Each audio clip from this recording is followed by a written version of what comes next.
আবার যাচ্ছি শান্তিনিকেতনে। হ্যাঁ, বহুবার এই জায়গাটা আমাকে টানে। দাঁড়িয়ে আছি অজয় নদীর ব্রিজের ওপর। বালির চর, সবুজ ঘাস জমি, আর মাঝখান দিয়ে তীর তীর করে বয়ে চলেছে অজয় নদী। চলে এলাম কঙ্কালীতলা। জয় মা কঙ্কালী, কঙ্কালীতলার প্রধান ফটক। যারা কলকাতা থেকে নিজের গাড়িতে আসছেন তাদের জন্য গাড়ি পার্কিং এর ব্যবস্থা রয়েছে। অদ্ভুত জায়গা এই কঙ্কালীতলা। বাউলের বাঁশির সুর আপনার মন ভুলিয়ে দেবে।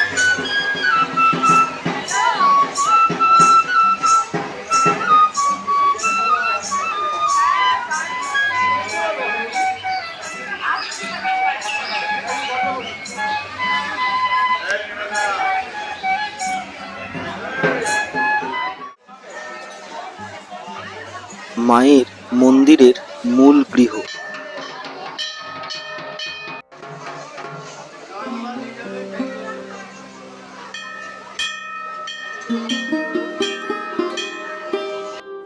ইতিহাসে কঙ্কালীতলা জায়গাটি কিন্তু অতি গুরুত্বপূর্ণ। পুরাণ মতে এখানেই রয়েছে মায়ের কাঁকাল অর্থাৎ কোটিদেশ। ৫১ পীঠের অন্যতম গুরুত্বপূর্ণ পীঠ এই কঙ্কালীতলা। এই কুণ্ডের গভীরেই রয়েছে মায়ের কোটিদেশ।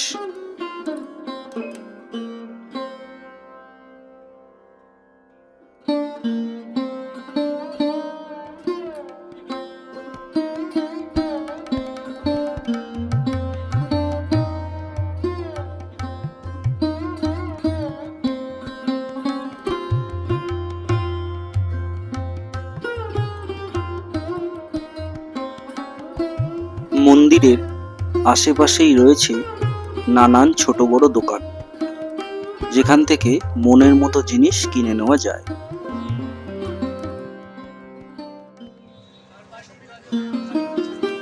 এবার চলে এলাম শান্তিনিকেতনের সোনাঝুরির হাটে।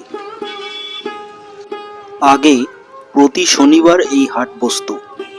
এখন এর জনপ্রিয়তা বেড়েছে, তাই প্রতিদিনই এই হাট বসছে। যে কোনো দিন আসলেই আপনারা এই হাটে কেনাকাটা করতে পারবেন।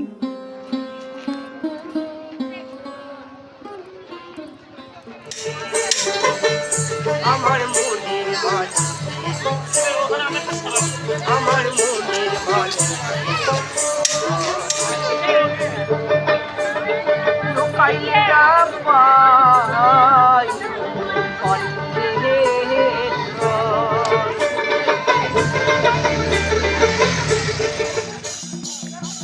আদিবাসীদের নাচের তালে আপনিও সঙ্গ দিতে পারেন।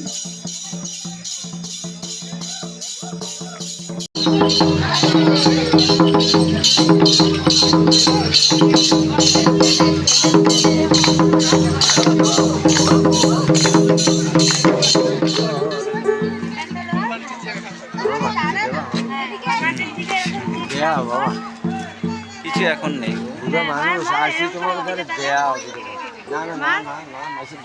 থাকা খাওয়ার জন্য আছে রামশ্যাম ভিলেজ রিসর্ট। সূর্য পাটে যেতে বসেছে। আমরাও বীরভূম ছেড়ে আবার কলকাতার দিকে রওনা হলাম। মনোমুগ্ধকর একটা প্রাকৃতিক পরিবেশের সাক্ষী হয়ে রইলাম।